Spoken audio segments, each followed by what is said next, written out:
What's going on, YouTube? It's your boy Humble Warrior checking in with you. I want to do this quick video in regards to a segment I saw today on Undisputed. They were actually having a conversation about the Tyreek Hill trade that went down yesterday. He was traded from the Kansas City Chiefs to the Miami Dolphins. The Dolphins gave him a first rounder, a second rounder, two fourth rounders this year, and two fourths next year. No, I'm sorry, correction. They gave him a first, second, a fourth rounder this year, and two fourths next year for the rights to Tyreek Hill. And then he signed a 4-year, $120 million deal with $72.2 million guaranteed up front. So, Shannon Sharp, who I highly respect, love his commentating, love his takes on the show. He said that pretty much that Tua will get exposed this season because of his inability to dial up the deep pass. Now, Shannon, of all people, he still is highly regarded to me, but he's an Alabama fan like I am, and he's seen when Tua was at Alabama. They lived off the deep ball, which is one of the things I enjoyed about watching Tua play at Alabama, because every time I turn around, he's connected on a deep pass, and he was spot on with it. He would lead the receivers down the field. They would catch it in stride and keep going. So when he joined the Dolphins, a lot of people had the anticipation that was going to continue. Now, to be fair, Brian Flores, he took away the offensive line. He stripped it. He traded away his veteran leadership. He traded people off. And mind you, now Miami still paid these players when they got traded. So he went with a younger core of linemen, Austin Jackson, what's his name, Jesse Davis, who he's not old. I mean, he's not really that young, but he's not old either. I forgot the other kid's name, the other tackle that they Leon Eichenberg, who's a rookie last season. Jesse Davis, Leon Eichenberg, Austin Jackson. I can't remember the other two guys' names. That's three. So yeah, I can't remember the other two. But that entire line, was pretty much young and inexperienced. So you're asking a young line that has no real in-game experience to block for a fifth overall pick that you basically brought in there to resurrect your franchise, to help you guys take the next step. Now, in the deal with Tyreek Hill, before that trade went down, they acquired Teron Armstead, who's a beast of a man-child from the Saints. Well, he used to be with the Saints, but he signed with Miami, and they signed him on a 4-year, I think it's like $82 million deal. He's like 40. I think it's like $45 million guaranteed. So they signed Armstead, which will shore up the right side of the line, which is primarily Tua's blind side. But they shored that up, and they are targeting a center. But let me not digress on the original point of this video. So Shannon Sharp said that his inability to throw deep will hinder Tyreek Hill. Now, mind you, now he has Tyreek Hill now, Jalen Waddle, Cedric Wilson, Mike Krzyzewski, and he has Chase Edmonds, Myles Gaskins, the Morris dude out of, I think it's Shaheed Morris from the 49ers. They acquired him as well. This is kind of like an all-star lineup, I guess, if you will, of talent around him. Now, I've said this in plenty of videos that I've made. If Tua can just stay healthy, if they can keep that kid healthy, he's going to give you 4,000 plus yards. He already averaged last season 217 yards a game, which I think was like right in the middle of the pack, or maybe into the top 20. And that's just on what, I think he played 14 games, I think. It's either 14 or 13. One of those two. He played those amount of games. No, he didn't. He missed 5 games. So he played like 12 games. And he averaged 217 yards a game with next to nothing outside of water and Krakowski out there. So you now give him a speed demon that could take the top off any defense. You also got Water who can do all his damage underneath or however he chooses to do it, just as long as he don't interfere with or run across, Tyreek Hill's face, he's good. But you give him all this talent, which to me, that's a huge upgrade for this offense. You gave him receivers now, you gave him a running game. You have now built the line. You gave Armstead his money. So now, if he's fully protected, you're going to see exactly what you saw in college. Deep balls out the wazoo. Completions, touchdowns, and the scoreboard getting jacked up. This is all if he stays healthy. With him being injured, you can't see that, but I'm praying that they do what they're supposed to do and protect him, because you can go a lot further with him than you can with Bridgewater, to be honest with you. And what kills me is Skip Bayless said that Tua's ceiling is limited. It really isn't. It is not limited at all.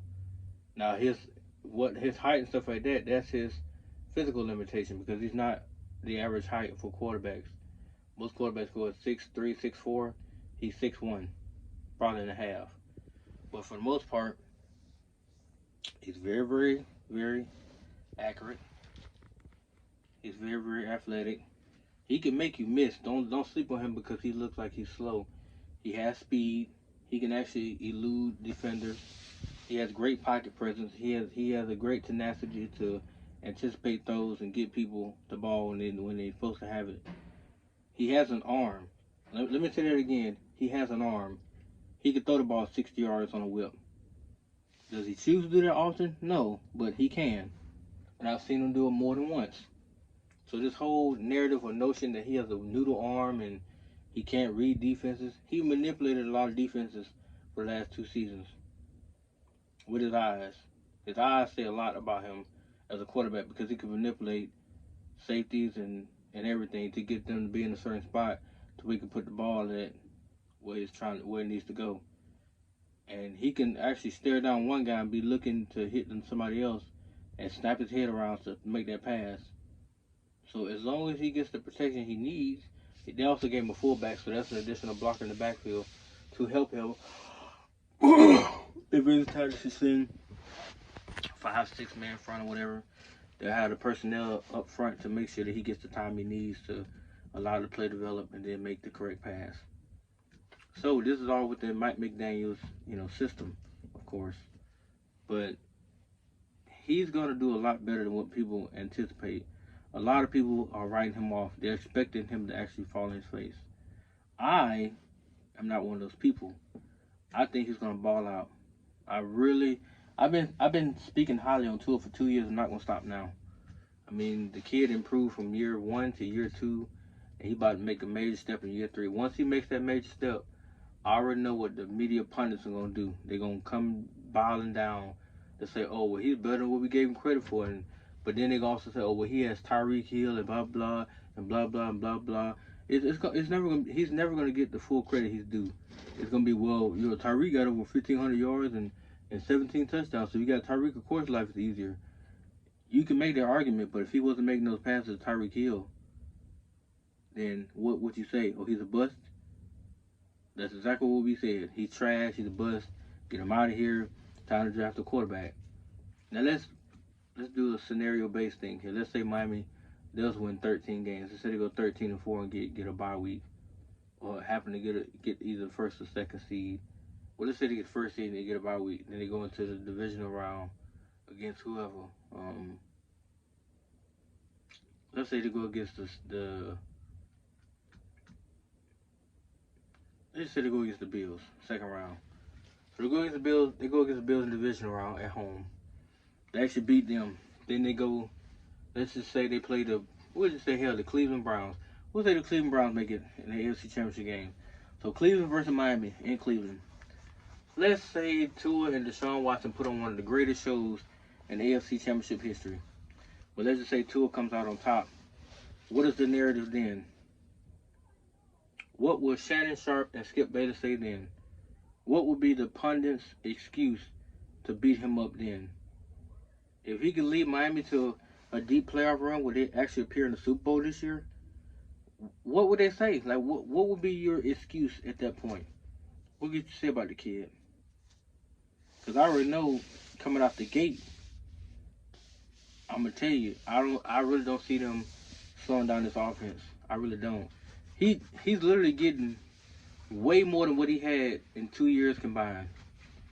He got that in this free agency. Well, this free agency pool right here. What he had in the last 2 years, he's getting more in this free agency pool than what he ever had in those 2 years. And I couldn't be more happier for him. He deserves it. He deserves an opportunity to prove what he can do. And for some reason, people don't get that. They really think that, oh, he's washed up. Not even washed up. They just say, oh, he can't make these passes. He can't do this. He can't do that. When you got other Hall of Fame players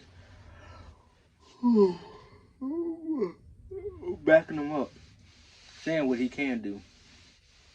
Terrell Owens did an interview, and he basically said that the kid has a great arm, can make any pass. But people keep saying he can't do it. Repetition never lies, don't make it the truth. It just doesn't. But that's my 2 cents on the guys. To Shannon Sharp, let me just say this. You jumped off the wrong bandwagon. You said that said Miami made a mistake. What you did not acknowledge, or what you failed to acknowledge, is what was happening to the kid when he was in Miami, while he's in Miami. That coach literally gave him his ass kicked, in so many words. He stripped that offense down to bare metal and said, here, Tua, this is what you got to work with. And he still put up well over 4,300 yards in 2 seasons. Those are not eye-popping numbers, but given what you have working against you, that's pretty damn good. So, my hat off to Tua Tagovailoa. I'm happy for you, bro. I'm actually glad that they finally give you a chance to showcase what you really can do. I really hope you don't get not one single injury this year. Stay healthy the entire year. Go out there, ball out. Shit. Why not go 5,000 yards? You go 5,000 yards, and you right there in that conversation, that cusp, for them calling you one of their top 15. Hell, they would have to say you're the best quarterback in the league because you put the best numbers up. They say the numbers tell who you are. You put up 5,000 yards and like 40 touchdowns. Well, Tua Tagovailoa is the best quarterback in the NFL. I'm pretty sure it won't phase you one way or the other, but I already know how much people would turn around. Of course, there's gonna still be negative people. Yeah, but look what they gave him. Said and Hill and Armstead, stuff like that. Which to me, they are another coddled piece in this great system that we're building in Miami. So I'm just gonna look forward to OTA training camps. I want to see how much fun they're gonna have. I want to see what they're gonna do with some of the acquisitions, how they're going to implement Tyreek Hill, what they're going to use him for, especially when it comes to route running and different play calling and stuff like that. Him and Jalen Waddle, him and Jalen and Cedric, and Devontae Parker, and Albert Wilson, and hopefully Will Fuller will stick around, so that he can come off the bench and contribute automatically as well. But I'm really excited for you two. I'm excited. With that being said, guys, just wanted to get this little video about how I felt about today's segment. Let me know what you think. Like, comment, subscribe, follow me on TikTok. I put out plenty of little live stream stuff on TikTok all the time, so come show your boys some love. Peace.